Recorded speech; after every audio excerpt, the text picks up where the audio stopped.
دیکھیں جو منافق ہے نا وہ اسلام سے دو طریقوں سے جو ہے وہ باہر نکلے گا، خارج ہوگا۔ پہلا تو ہے کہ ظاہری طور پہ بالکل وہ اسلام کو چھوڑ کر باہر جا رہا ہے، ٹھیک ہے، آپ مسلمان تھے اور اب ہر کسی کو پتا ہے کہ اب آپ مسلمان نہیں رہے، اب آپ کافر ہو۔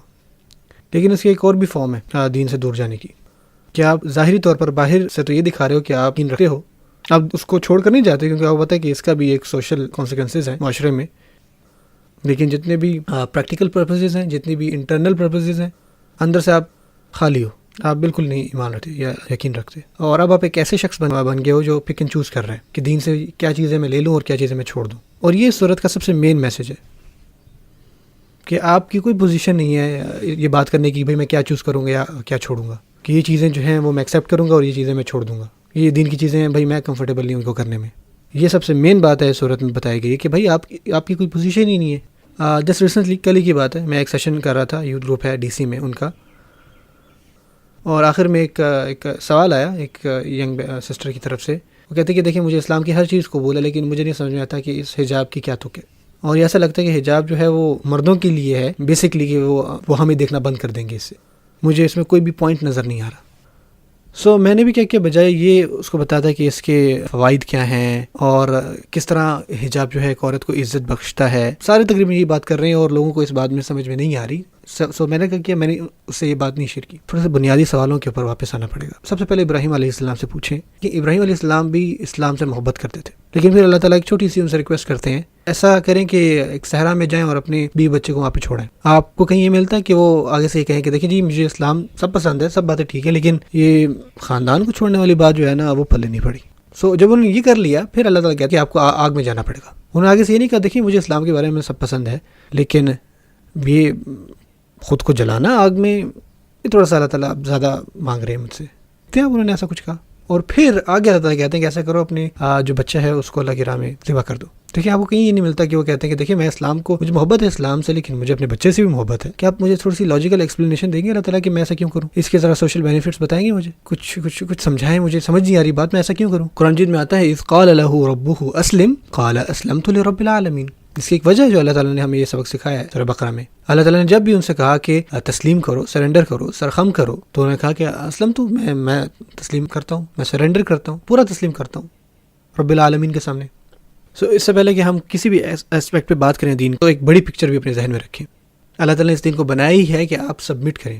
اگر آپ کو مشکل پیش آ رہی ہے نا سبمٹ کرنے میں، تو اس کا مطلب ہے کہ آپ کو مشکل آ رہی ہے اسلام کو سمجھنے میں، اسلام کی مین آئیڈیا کو سمجھنے میں۔ اس کا مطلب یہ نہیں کہ آپ اللہ تعالیٰ کے احکام نہ سمجھیں، لیکن ہمیں یہ ہونا چاہیے کہ جب ہمیں وہ احکام ہمیں صحیح سے سمجھ میں آئے یا نہ آئے، چاہے ہمیں اس کی لاجک نظر آئے یا نہ آئے، ہمیں تسلیم کرنا ہے۔ یا ایھا الذین آمنوا، دیکھیں اس آیت میں اللہ تعالیٰ مخاطب کر رہے ہیں من یرتد منکم عن دینہ، وہ جو منہ موڑ لیتا ہے، رخ موڑتا ہے تم میں سے، منکم عن دینہ، اپنے دین سے، وہ جو اپنا منہ موڑتا ہے تم میں سے اپنے دین سے۔ اللہ یہ نہیں کہہ رہے کہ تم سب کے سب، بلکہ تم میں سے کوئی گروپ۔ اور من عجیب بات ہے سبحان اللہ، اس کا مطلب کوئی پلورل بھی ہو سکتا ہے اور کوئی سنگولر بھی ہو سکتا ہے، جو من لفظ عربی میں۔ تقلیل کے پوائنٹ آف ویو سے یہ ایک آدمی کے بارے میں بات ہو سکتی ہے کہ وہ دین کو چھوڑ کر جا رہا ہے، دین سے دور ہو رہا ہے۔ اور میں نے آپ سے پہلے بتایا کہ اس کی دو راستے ہیں۔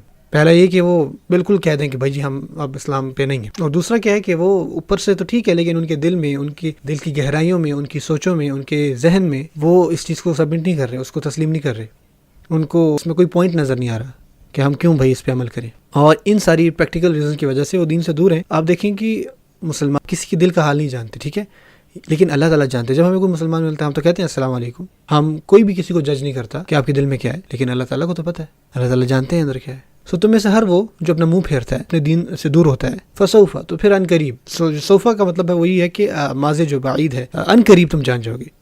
اللہ تعالیٰ کو ہرگز وقت نہیں لگے گا اس کا جواب دینے میں، اور وہ جواب کیا ہے، یأتی اللہ بقوم، اللہ تعالیٰ ایک قوم لے کے آئے گا، اللہ تعالیٰ ایک قوم لائے گا۔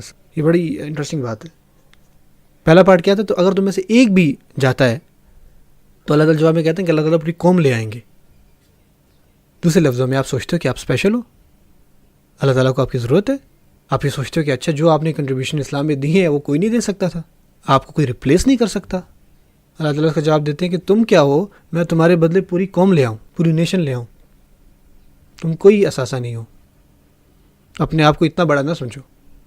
ہمیں اپنی جگہ یاد دلائی جا رہی ہے، سب سے مزے کی بات اس آیت میں کیا ہے کہ ہمیں تھوڑی عاجزی آئے، ہمیں اپنی جگہ سمجھ میں آئے، ہمیں اپنی وقت سمجھ میں آئے۔ تو اس دین میں جب اللہ تعالیٰ ہمیں یہ اعزاز بخش رہے ہیں کہ ہم لا الہ الا اللہ کہہ رہے ہیں، اور ہمیں یہ اعزاز بخش رہے ہیں کہ ہم محمد الرسول اللہ کہہ رہے ہیں صلی اللہ علیہ وسلم، تو یہ ایک عزت اور ایک تحفہ ہے جو اللہ تعالیٰ نے ہمیں دی ہے۔ تو اگر آپ کو اس تحفے کی کوئی پرواہ نہیں ہے تو کس سے ضرورت ہے آپ کی؟ بہت سارے لوگ ہیں جو آپ سے زیادہ قدر کریں گے اس چیز کی۔ اللہ تعالیٰ جو ہے ہمارے حالوں پر رحم فرمائے۔